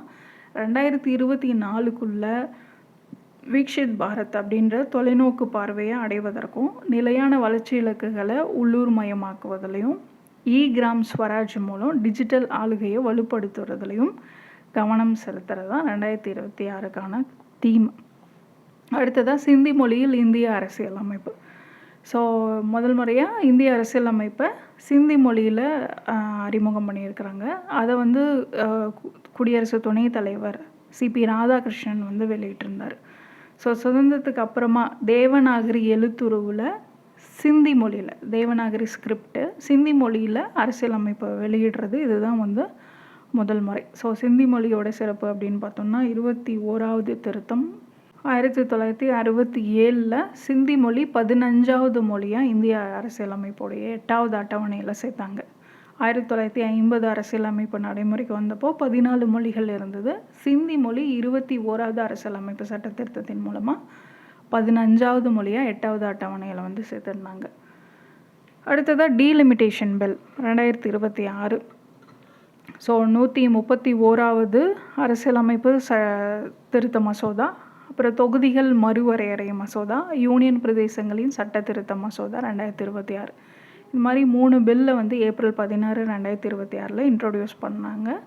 ஏப்ரல் 17, 2026 இந்த மசோதா மேலான பெரும்பான்மை வந்து தோல்வி அடைஞ்சதுனால இந்த மசோதா நிறைவேற்றப்படலை. மக்களவையில் தாக்கல் பண்ணி 3ல் 2 பங்கு பெரும்பான்மை கிடைக்கல அப்படின்றதுனால இந்த மசோதா தோல்வி அடைஞ்சது. ஸோ மசோதாவுக்கு ஆதரவாக 298 உறுப்பினர்களும் மசோதாவை எதிர்த்து 230 உறுப்பினர்களும் வந்து வாக்களிச்சிருந்தாங்க. இந்த 3 பில்லையுமே பார்க்கலாம். ஸோ இது வந்து தொகுதி மறுவரை பண்ணுறதுக்கான எல்லாமே அது ரிலேட்டடான மசோதா தான். ஃபஸ்ட்டு 131வது அரசியலமைப்பு திருத்த மசோதா 131st அமெண்ட்மெண்ட் பில் எதுக்காக அப்படின்னா ஆர்டிக்கல் 81 வந்து அமெண்ட் பண்ணும். அதன் மூலமாக மக்களவையோட மொத்த இடங்களை 550லேருந்து மேக்ஸிமம் ஸ்ட்ரென்த் 550, ஸோ அதுலேருந்து 850 அதிகரிக்கணும் அப்படிங்கிறதுக்காக தான் இந்த பில்லை வந்து இன்ட்ரடியூஸ் பண்ணாங்க. ஸோ இதன் மூலமாக மாநிலங்களுக்கு வந்து 815 இடங்களும் யூனியன் பிரதேசங்களுக்கு வந்து 35 இடங்களும் ஒதுக்கப்படும் அப்படின்னு சொல்லியிருந்தாங்க. இப்போ கரண்ட்டாக வந்து 543 சீட்ஸு தான் இருக்குது. ஸோ இது 2011 மக்கள் தொகை கணக்கெடுப்பு தரவுகளை பயன்படுத்தி தொகுதியை வந்து மறுவரையறை செய்கிறதுக்கு வழிவகை செய்யக்கூடிய மசோதா தான் இது. இதே போல் தான் தொகுதி மறுவரையறை மசோதா அப்படிங்கிறது டீலிமிட்டேஷன் பில் எதுக்காக அப்படின்னா என்னதான் 131வது திருத்த மசோதா கொண்டு வந்தாலும் அதை செயல்படுத்துறதுக்கான வழிமுறைகள் இருக்கக்கூடியது தான் இந்த மசோதா. இதில் என்ன சொல்லியிருப்பாங்க, 2002 மறுவரையறை ஆணை சட்டத்துக்கு பதிலாக ஒரு புதிய சட்டம் கொண்டு வரப்படும். அதன்படி புதிய மறுவரையறை ஆணையத்தை மத்திய அரசு அமைப்பாங்க. அதோடைய தலைவராக உச்சநீதிமன்ற நீதிபதி இருப்பார். தலைமை தேர்தல் ஆணையரும் மாநில தேர்தல் ஆணையர்களும் அதில் உறுப்பினர்களாக இருப்பாங்க. அவங்களோட பணி என்ன, மக்கள் தொகைக்கு ஏற்ப அந்த தொகுதிகளை வந்து தொகுதிகளோட எல்லைகளை மாற்றி அமைக்கிறது, கான்ஸ்டியூவன்சிஸை வந்து பிரிக்கிறது. அதே மாதிரி இடங்களை ஒதுக்கிறது, எஸ்சி எஸ்டி அப்புறம் பெண்களுக்கான இடங்களை வந்து நிர்ணயிக்கிறது இவங்களுடைய பணியாக இருக்கும். இந்த ஆணையத்தோட முடிவுகள் இறுதியானது, சட்டப்பூர்வமானது. இதை நீதிமன்றங்கள் கேள்வி கேட்க முடியாது. ஸோ ஒரு சில விதிவிலக்குகளை தவிர நீதிமன்றங்களில் சவால் செய்ய முடியாது அப்படிங்கிறது தான் இந்த மசோதா. அதே மாதிரி தான் யூனியன் பிரதேச சட்ட திருத்தங்கள் மசோதா 2026. சட்டமன்றம் இருக்கக்கூடிய யூனியன் பிரதேசங்கள் டெல்லி, ஜம்மு காஷ்மீர், புதுச்சேரி இந்த மாதிரியான யூனியன் பிரதேசங்களில் 33% பெண்கள் இடஒதுக்கீடு தொகுதி மறுவரையறையை செயல்படுத்தக்கூடிய சட்டம் தான் இந்த திருத்த மசோதா. பட் இது எதுவுமே வந்து மசோதா வந்து நிறைவேற்றப்படலை. எல்லாமே வந்து தோல்வியில் முடிவடைஞ்சிருக்குது. இது எல்லாமே பார்த்துக்கோங்க, ஏன்னா இதுலேருந்து கொஷின்ஸ் கேட்பாங்க. மகளிர் 33% இடஒதுக்கீடு மசோதா, நாரி சக்தி வந்தன் அதிநியம் அப்படிங்கிறது இந்திய நாடாளுமன்றத்தோட மாநில சட்டமன்றங்களில், அதாவது மக்களவையிலையும் மாநில சட்டமன்றங்கள்லையும் பெண்களுக்கு வந்து 33% இடஒதுக்கீடு, 3ல் 1 பங்கு வழங்கணும் அப்படிங்கக்கூடிய சட்டம் தான் இது. சட்டம் வந்து அமலுக்கு வந்துச்சு. ஆனாலும் கூட டீலிமிட்டேஷன் அப்புறம் மக்கள் தொகை கணக்கெடுப்புலாம் முடிஞ்சதுக்கப்புறம் தான் இதை வந்து முழுமையாக செயல்படுத்த முடியும் அப்படின்றதுனால தான் இப்போ கொண்டு வந்திருந்தாங்க. பட் இப்போது 2026 தான் மக்கள் தொகை கணக்கெடுப்பு பணிகள் வந்து ஸ்டார்ட் ஆகிருக்கு. அதனால் அது வந்து இன்னும் டைம் ஆகும். அப்படிங்கிறதுனால 2029 மக்களவை தேர்தலில் இந்த 33% இடஒதுக்கீட்டை முழுமையாக செயல்படுத்தணும் அப்படின்றதுக்காக இந்த பில்லை இன்ட்ரடியூஸ் பண்ணாங்க. ஸோ இடஒதுக்கீடு நடைமுறைக்கு வந்ததுலேருந்து 15 ஆண்டுகளுக்கு வந்து அமலில் இருக்கும். அப்புறம் நாடாளுமன்றம் தேவைப்பட்டால் நீட்டிச்சிக்கலாம் அப்படிங்கிறது இந்த நாரி சக்தி வந்தன் அதிநியம் அப்படிங்கிறது. ஸோ இது 3 திருத்த மசோதாக்களும் வந்து நிறைவேற்றப்படலை. எல்லாமே வந்து தோல்வி அடைஞ்சது. அடுத்து என்ன பண்ண போகிறாங்க அப்படிங்கிறது வெயிட் பண்ணி பார்க்கணும். அடுத்ததாக தேர்தல் உரிமைகள் அடிப்படை உரிமைகள் அல்ல அப்படிங்கிறத உச்சநீதிமன்றம் சொல்லியிருக்காங்க. அதாவது right to vote and contest elections is a statutory right, not a fundamental right. அது வந்து ஒரு சட்டப்பூர்வ உரிமை மட்டும்தான். அதாவது வாக்களிக்கக்கூடிய உரிமையோ தேர்தலில் போட்டியிடக்கூடிய உரிமையோ இந்திய அரசியலமைப்புடைய 3வது பகுதியின் கீழே வரக்கூடிய அடிப்படை உரிமை அல்ல. அது வந்து ஒரு லீகல் ரைட், சட்டப்பூர்வ உரிமை, ஸ்டாச்சுட்டரி ரைட் மட்டும்தான் அப்படிங்கிறத சொல்லியிருக்காங்க. ராம்சந்திரா சௌத்ரி வர்சஸ் ரூப்நகர் சமிதி லிமிடெட் அந்த வழக்கில், அதாவது ராஜஸ்தான் கூட்டுறவு சங்க தேர்தல் தொடர்பான வழக்கில் உச்சநீதிமன்றம் இதை சொல்லியிருக்காங்க. அடுத்ததாக அசம்பிளி எலெக்ஷன்ஸ் 2026. ஸோ 4 மாநிலங்கள் ஒரு யூனியன் பிரதேசம்னு சொல்லி அசம்பிளி எலெக்ஷன் 2026க்கானது நடந்தது. கேரளாவுடையது அசம்பிளி எலெக்ஷன் அப்படின்னு பார்த்தோன்னா காங்கிரஸ் தலைமையிலான ஐக்கிய ஜனநாயக முன்னணி 2026 கேரள சட்டப்பேரவை தேர்தலில் 102 இடங்களில் ஜெயிச்சு ஆட்சியை பிடிச்சிருக்கிறாங்க. மொத்த தொகுதிகள் 140. கேரளாவுடைய முதலமைச்சராக மூத்த காங்கிரஸ் தலைவர் விடி சதீசன் வந்து மே 18, 2027 2026 பதவியேற்றிருக்காரு. அடுத்ததாக வெஸ்ட் பெங்கால் அசம்பிளி எலெக்ஷன் அப்படின்னு பார்த்தோன்னா 2026 மேற்கு வங்க சட்டப்பேரவை தேர்தலில் மொத்த 294 இடங்களில் 207 இடங்களில் பாரதிய ஜனதா கட்சி வந்து வெற்றி அடைஞ்சு ஆட்சியை பிடிச்சிருக்கிறாங்க. ஸோ இது வரைக்கும் 15 ஆண்டுகளாக மம்தா பானர்ஜி தலைமையிலான அகில இந்திய திரிணாமுல் காங்கிரஸ் கட்சி ஆட்சியில் இருந்தது. ஸோ அவங்க இந்த தேர்தலில் தோல்வி அடைஞ்சிருக்கிறாங்க. மேற்கு வங்க முதலமைச்சராக சுவேந்து அதிகாரி பொறுப்பேற்றிருக்காரு. அடுத்ததாக அசாம் அசம்பிளி எலெக்ஷன் 2026 பார்த்தோம் அப்படின்னா பாரதிய ஜனதா கட்சி தலைமையிலான தேசிய ஜனநாயக கூட்டணி மொத்தம் இருந்த 126 இடங்களில் 102 இடங்களை கைப்பற்றி தொடர்ந்து 3வது முறையாக ஆட்சியை பிடிச்சிருக்கு. அசாம் முதலமைச்சராக டாக்டர் ஹிமந்த் பிஸ்வா சர்மா வந்து பொறுப்பேற்றிருக்காரு. புதுச்சேரி அசம்பிளி எலெக்ஷன் 2026 அப்படின்னு பார்த்தோன்னா என்ஆர் காங்கிரஸ் பாஜக கூட்டணி. ஸோ என் ரங்கசாமி வந்து புதுச்சேரி முதலமைச்சராக பொறுப்பேற்றிருக்காரு. அடுத்ததாக தமிழ்நாடு அசம்பிளி எலெக்ஷன் 2026 17வது தமிழ்நாடு சட்டமன்ற தேர்தல் ஏப்ரல் 23, 2026 நடந்துச்சு. ஸோ தமிழக வரலாற்றிலேயே அதிகபட்சமாக இந்த டைம் 85.1% வாக்குகள் பதிவாயிருந்தது. மொத்தம் இருந்த 234 தொகுதிகளில் எந்த ஒரு கட்சிக்கும் தனி பெரும்பான்மை கிடைக்கல. ஆனாலும் 108 இடங்களில் தமிழக வெற்றி கழகம் வந்து ஜெயிச்சிருந்தாங்க. ஸோ இவங்களுக்கு பெரும்பான்மைக்கு தேவையான 118 இடங்கள் இல்லை அப்படின்றதுனால காங்கிரஸ் 5 இடங்கள், விசிக 2, சிபிஐ 2, சிபிஎம் 2, ஐயுஎல் 2 அப்படின்னு சொல்லி இந்த கட்சிகளோட ஆதரவோட 121 உறுப்பினர்களோட ஆட்சி அமைக்க ஆளுநர்கிட்ட உரிமை கோரினாங்க. மே 10, 2026 சி. ஜோசப் விஜய் தமிழக முதல்வராக பதவியேற்றார். ஆளுநர் ராஜேந்திர அர்லேக்கர் அவருக்கு பதவி பிரமாணம் செஞ்சு வச்சார். அதுக்கப்புறம் நம்பிக்கை வாக்கெடுப்பு நடத்துகிறாங்க. ஃப்ளோர் டெஸ்ட் கண்டக்ட் பண்ணாங்க. மொத்த உறுப்பினர்கள் 234, வெற்றிக்கு தேவையான பெரும்பான்மை 118. ஆனால் முதல்வர் விஜய்க்கு ஆதரவாக வாக்களித்தவங்க 144 பேர், எதிராக வாக்களித்தவங்க 22 பேர், நடுநிலையாக இருந்தவங்க 5 பேர். அதுக்கப்புறம் நிரந்தர சபாநாயகராக ஜேசிடி பிரபாகர் தேர்ந்தெடுக்கப்பட்டார். எதிர்க்கட்சி தலைவராக இப்போது உதயநிதி ஸ்டாலின் இருக்கார்.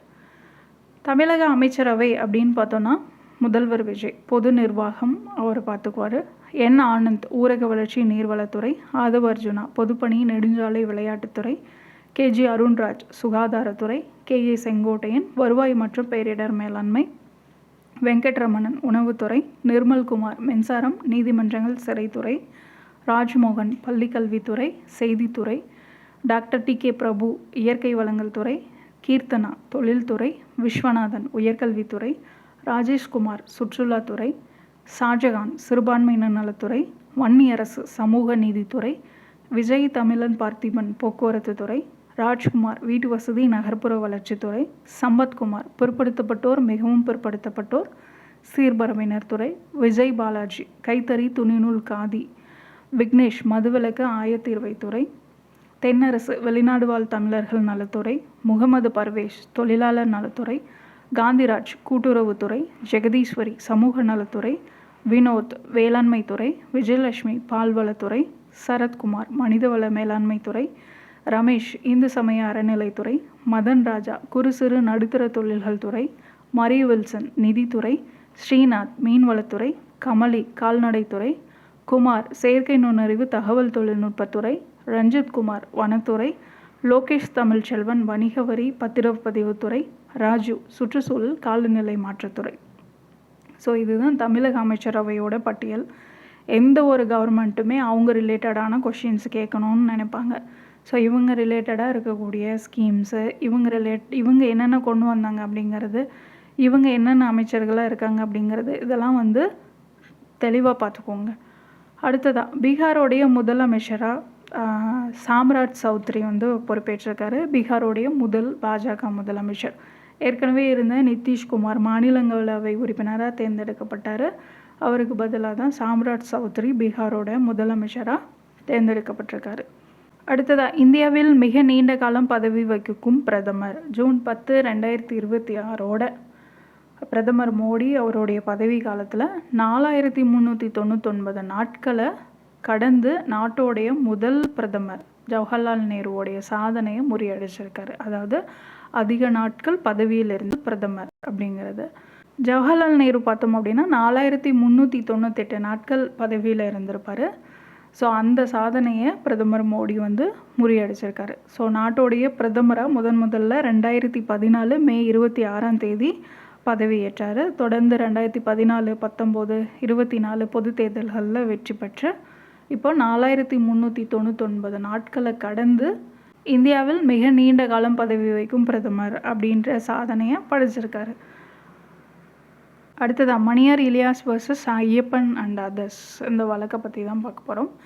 இதில் உச்சநீதிமன்றம் என்ன தீர்ப்பு வழங்கியிருந்தாங்க அப்படின்னா, பாதுகாப்பான எல்லை நிர்ணயிக்கப்பட்ட நடைபாதைகளில் தடையின்றி நடப்பது குடிமக்களுடைய அடிப்படை உரிமை அப்படின்றத சொல்லியிருக்காங்க. ஸோ நடைபாதை இல்லாத ஒரு இடத்துல ஒரு குழந்தை அவங்களோட தந்தையோட பள்ளிக்கு போகும்போது லாரி மோதி சம்பவ இடத்துலையே இறந்துச்சு. ஸோ அது தொடர்ந்து தான் இந்த வழக்கு வந்தது. ஸோ இதில் உச்சநீதிமன்றம் என்ன தீர்ப்பு வழங்கியிருக்காங்க அப்படின்னா, இந்தியாவோட எந்த பகுதிக்கும் சுதந்திரமாக போய் வரலாம் அப்படின்னு சொல்லக்கூடிய ஆர்டிக்கல் 19(1)D நடமாட்ட சுதந்திரத்தோட ஒரு ஒருங்கிணைந்த பகுதி தான் நடைபாதை உரிமை அப்படின்றத அறிவிச்சிருக்காங்க. ஆர்டிக்கல் 21 பாதுகாப்பாகவும் பயமின்றியும் வாழ்வதற்கான வாழும் உரிமை தனிநபர் சுதந்திரத்தின் கீழே இது பாதுகாக்கப்படுது. ஆர்டிக்கல் 19(1)A(B)(C கருத்து வெளிப்பாடு, பொதுக்கூட்டம் கூடுறது, சங்கம் அமைக்கிறது, இந்த அடிப்படை உரிமைகளோடும் இது தொடர்புடையது தான் அப்படின்றத சொல்லியிருக்காங்க. ஸோ புதிய சட்ட வழிகாட்டுதல்களை வந்து வெளியிட்டிருக்காங்க. இப்போ இருக்கக்கூடிய மோட்டார் வாகன சட்டம் பாதசாரிகளோட உரிமைகளை பாதுகாக்க போதுமானதாக இல்லை அப்படின்றதுனால ஒரு தனி சட்டத்தை மத்திய அரசு இயற்றணும், நடைபாதை ஆக்கிரமிப்புகளை கண்காணிக்கிறோம் அப்படின்னு சொல்லி ஒரு ரெகுலேட்டரி பாடியை வந்து உருவாக்கணும் அப்படின்னு நீதிமன்றம் உத்தரவிட்டிருக்கிறாங்க. ஸோ நகர்ப்புற மேம்பாட்டு வாரியங்கள், மாநகராட்சி, நகராட்சி, கிராம ஊராட்சி இந்த மாதிரி அவங்கவுங்க பகுதிகளில் இருக்கக்கூடிய நடைபாதைகளை பாதுகாப்பதற்கான நேரடி பொறுப்பாளர்கள் இவங்க தான் அப்படின்றதும் சொல்லியிருக்காங்க. அடுத்ததாக உள் ஒதுக்கீடு. கர்நாடகா பார்த்திங்க அப்படின்னா இப்போ சமீபத்தில் உள் ஒதுக்கீடு வழங்குறதுக்கான மசோதாவுக்கு அவங்களோட அமைச்சரவை வந்து ஒப்புதல் அளிச்சிருக்காங்க. அதாவது பட்டியலின சமூகங்களுக்கு அவங்களுடைய கல்வி வேலைவாய்ப்பில் 15% இடஒதுக்கீடு வழங்கிட்டு வராங்க. அதை 3 பிரிவுகளாக பிரித்து இன்டர்னல் ரிசர்வேஷன் உள் ஒதுக்கீடு வழங்கணும் அப்படின்னு சொல்லி தான் இந்த மசோதாவை கொண்டு வந்து ஒப்புதல் அளிச்சிருக்காங்க. அதை 3 பிரிக்கிறாங்க, கேட்டகரி ஏ, பி, சின்னு. ஏக்கு வந்து 5.25%, பிக்கு 5.25%, சிக்கு 4.5% உள் ஒதுக்கீடு வழங்குறதுக்கான அமைச்சரவை வந்து ஒப்புதல் அளிச்சிருக்கு. இதே மாதிரியான சட்டம் தமிழ்நாட்டிலையும் இருந்துச்சு. தமிழ்நாடு அருந்ததியர் கல்வி நிறுவனங்களில் மாநில அரசின் கீழே வரக்கூடிய பணிகளில் நியமனங்கள் உள்ஒதுக்கீடு சட்டம் 2009 கொண்டு வந்தாங்க. அதன்படி பார்த்தோம் அப்படின்னா பட்டியலினத்தவருக்கு நம்ம மாநிலத்தில் 18% இடஒதுக்கீடு வழங்கப்படுது. அதில் 3% இடங்கள் வந்து அருந்ததியர் பிரிவுக்கு வந்து கொடுக்கணும், முன்னுரிமை அடிப்படையில் உள்ஒதுக்கீடு வழங்கணும் அப்படின்னு சொல்லி கொண்டு வந்திருப்பாங்க. ஓகே, அடுத்ததாக தேர்தல் சின்னங்கள் ஒதுக்கீடு மற்றும் இடஒதுக்கீடு திருத்த ஆணை 2026, election symbols reservation and allotment amendment order 2026. அங்கீகரிக்கப்படாத அரசியல் கட்சிகள் இருக்கும் இல்லையா, ஸோ அவங்களுக்கு பொதுவான சின்னங்களை தக்க வச்சுக்கிறதுக்கான விதிகளை வந்து தளர்த்தி இருந்தாங்க. ஒரு மாநிலத்தில் நடந்த கடந்த 2 தேர்தல்களில் ஏதேனும் ஒன்றில் குறைஞ்சது 1% செல்லுபடியாகக்கூடிய வாக்குகளை பெற்றிருந்தால் அவங்களுக்கான சின்னத்தை தக்க வச்சுக்கலாம் அப்படின்னு சொல்லி கொண்டு வந்தாங்க. இது முன்னே எப்படி இருந்தது அப்படின்னா, கட்சிகள் வந்து கடந்த தேர்தலில் 1% வாக்குகளை பெற்றிருக்கணும், முன்னைய 2 தேர்தல்கள்லையும் ஒரே சின்னத்தில் போட்டியிட்டு இருக்கணும் அப்படிங்கிற நிபந்தனை இருந்தது. அதெல்லாம் வந்து தளர்த்தி இருந்தாங்க. ஸோ இந்த திருத்தம் அரசியலமைப்போடைய சரத்து 324, அப்புறம் மக்கள் பிரதிநிதித்துவ சட்டம் 1951 இதன் கீழ் அதிகாரத்தின் கீழே கொண்டு வந்திருந்தாங்க. இந்த அமெண்ட்மெண்ட் இந்த சட்டத்தின் கீழே கொண்டு வந்திருந்தாங்க. அடுத்ததாக தலைமை தேர்தல் ஆணையர் நீக்க தீர்மானம், chief election commissioners removal motion. So chief election கமிஷனராக இருக்கக்கூடிய ஞானேஷ்குமார் இவர் வந்து ஒருதலை பட்சமாக செயல்படுகிறாரு, ஆளும் கட்சிக்கு ஆதரவாக செயல்படுறாரு, அவருடைய பணிகள் வந்து சரியாக இல்லை அப்படின்றத சொல்லி எதிர்கட்சி பார்த்தோம் அப்படின்னா பதவி நீக்க தீர்மானம் கொண்டு வந்தாங்க. அதாவது மக்களவையோடைய 130 எம்பிக்கள், மாநிலங்களவையிலேருந்து 63 எம்பிக்கள் அப்படின்னு சொல்லி மொத்தமாக 193 எம்பிக்கள் வந்து கையெழுத்திட்டு அந்த தீர்மானத்தை முன்மொழியத்து கொடுத்துருந்தாங்க.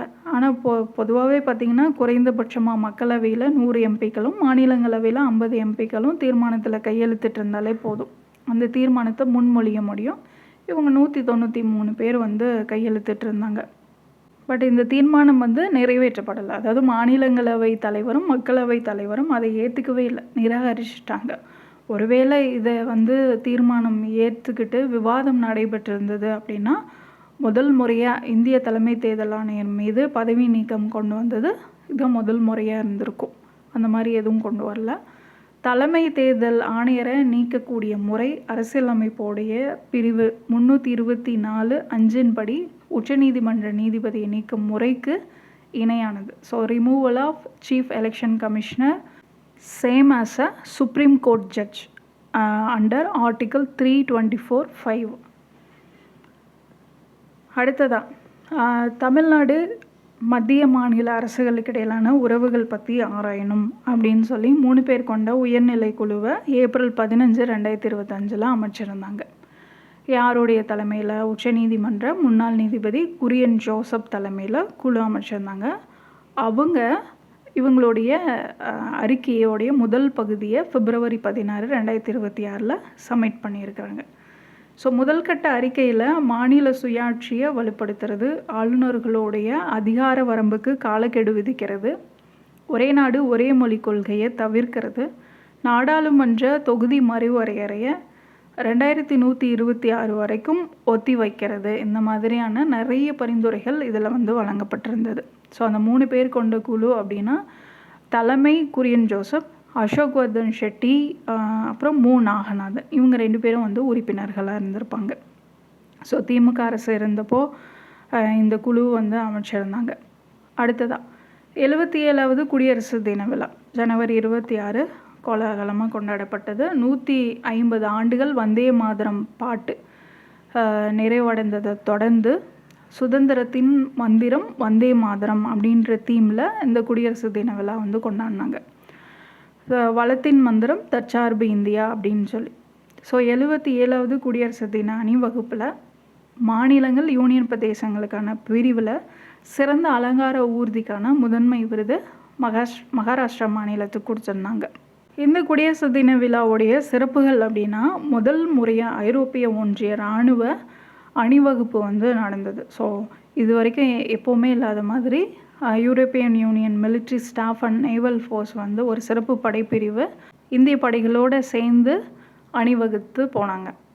இதே மாதிரி சிம்ரன் பாலா அப்படின்ற ஒரு பெண் அதிகாரி சிஆர்பிஎஃப் வரலாற்றுலேயே முதல் முறையாக முழுக்க ஆண்கள் மட்டுமே இருக்கக்கூடிய ஒரு பெரிய படைப்பிரிவை வழிநடத்திட்டு போனாங்க. சிம்ரன் பாலா அப்படின்ற அசிஸ்டன்ட் கமாண்டன்ட், உதவி தளபதி, அதாவது மத்திய போலீஸ் படையோடைய உதவி தளபதி. 140க்கும் மேற்பட்ட ஆண் வீரர்கள் இருக்கக்கூடிய படைப்பிரிவுக்கு தலைமை தாங்கி வழி நடத்தினாங்க. ஸோ அவங்க ஞாபகம் வச்சுக்கோங்க. இதே போல் ஐரோப்பிய ஆணையத்தையோடைய தலைவர் உர்சுலா வாண்டர் லேயன், அப்புறம் அந்தோனி கோஸ்டா ஐரோப்பிய கவுன்சிலோடைய தலைவர், பிரசிடென்ட் ஆஃப் யூரோப்பியன் கவுன்சில், இவங்கெல்லாம் சீஃப் கெஸ்ட்டாக வந்திருந்தாங்க. முதல் முறையாக ஐரோப்பிய ஆணைய தலைவர்கள் 2 பேர் சேர்ந்து வர்றது இதுதான் வந்து ஃபஸ்ட் டைம். ஸோ சீஃப் கெஸ்ட்டாக இவங்க வந்திருந்தாங்க. அடுத்ததாக ஒரே நாடு ஒரே தேர்தல். ஸோ 129வது திருத்த மசோதா 2024 கொண்டு வந்திருப்பாங்க. ஸோ 2029 பொது தேர்தலில் இது முழுமையாக அமல்படுத்தணும் அப்படின்னு சொல்லி மத்திய அரசு திட்டமிட்டிருக்காங்க. ஸோ இதுக்காக இந்த பில் வந்து கூட்டு நாடாளுமன்ற குழுவோடைய ஆய்வில் இருக்குது, இவங்க பரிசீலனையில் இருக்குது. மாநில அரசுகளுக்கு அதிகாரப்பூர்வ கருத்துக்களை அறியணும் அப்படின்னு சொல்லி மத்திய உள்துறை அமைச்சகம் வந்து மாநிலங்களுக்கு நோட்டீஸ் அனுப்பியிருக்கிறாங்க. இப்போது அடுத்ததாக கர்நாடக வெறுப்பு பேச்சு மற்றும் வெறுப்பு குற்றங்கள் தடுப்பு சட்டம் 2025. ஸோ டிசம்பர் 18, 2025 இந்த சட்டத்தை ஒரு மனதான் நிறைவேற்றினாங்க. அதாவது மத ஜாதி ரீதியாக வெறுப்பை பரப்புவதை தடுக்கிறதுக்கு இந்தியாவிலே முதல் முறையாக பிரத்யோக சட்டம் இயற்றின மாநிலம் அப்படின்னா அது கர்நாடகா தான். அடுத்ததாக தேசிய பிற்படுத்தப்பட்டோர் ஆணையத்தின் புதிய தலைவராக ஜாத்வி நிரஞ்சன் ஜோதி வந்து பொறுப்பேற்றிருக்காங்க. So national commission for backward classes அதோட சேர்பர்சனாக இவங்க பொறுப்பேற்றிருக்காங்க. அடுத்ததாக மணிப்பூர் மாநிலத்தோடைய 13வது முதலமைச்சராக யும்னம் கெம்னன் சந்த் வந்து பதவியேற்றிருக்காரு. இதுக்கு முன்னாடி வந்து குடியரசுத் தலைவர் ஆட்சி தான் ரொம்ப நாளாக இருந்தது. அது தொடர்ந்து மணிப்பூர் மாநிலத்தோடைய 13வது முதலமைச்சராக யும்னம் கெம்சன் சிங் வந்து பதவியேற்றிருக்காரு. தேசிய புலனாய்வு முகமையோட நேஷனல் இன்வெஸ்டிகேஷன் ஏஜென்சியோடைய புதிய தலைமை இயக்குனராக டைரக்டர் ஜெனரலாக ராகேஷ் அகர்வால் வந்து பொறுப்பேற்றிருக்காரு. மத்திய கண்காணிப்பு ஆணையத்துடைய புதிய ஆணையராக ஸோ விஜிலன்ஸ் கமிஷனர் இந்த சென்ட்ரல் விஜிலன்ஸ் கமிஷன் பிரவீன் வஜிஷ்டா வந்து பொறுப்பேற்றிருக்காரு. அடுத்ததாக மத்திய தகவல் ஆணையத்துடைய புதிய தலைமை தகவல் ஆணையராக, அதாவது chief information commissioner Rajkumar Goyal வந்து பொறுப்பேற்றிருக்காரு. தேசிய சட்டப்பணிகள் ஆணையத்தோட நால்சாவுடைய புதிய செயல் தலைவராக நீதிபதி விக்ரம்நாத் வந்து பொறுப்பேற்றிருக்காரு. ஸோ இவ்வளோ தான் பாலிட்டிக் கரண்ட் அஃபேர்ஸ். இது முக்கியமானது எல்லாமே வந்து கவர் ஆகிருக்கும். முக்கியமான கரண்ட் அஃபேர்ஸ்க்கு பிடிஎஃப் டெலிகிராமில் அப்லோட் பண்ணுறேன். மீதி வந்து நோட்ஸ் எடுத்து படிக்க ட்ரை பண்ணுங்கள். அடுத்த ஒரு வீடியோவில் பார்க்கலாம். தேங்க்யூ.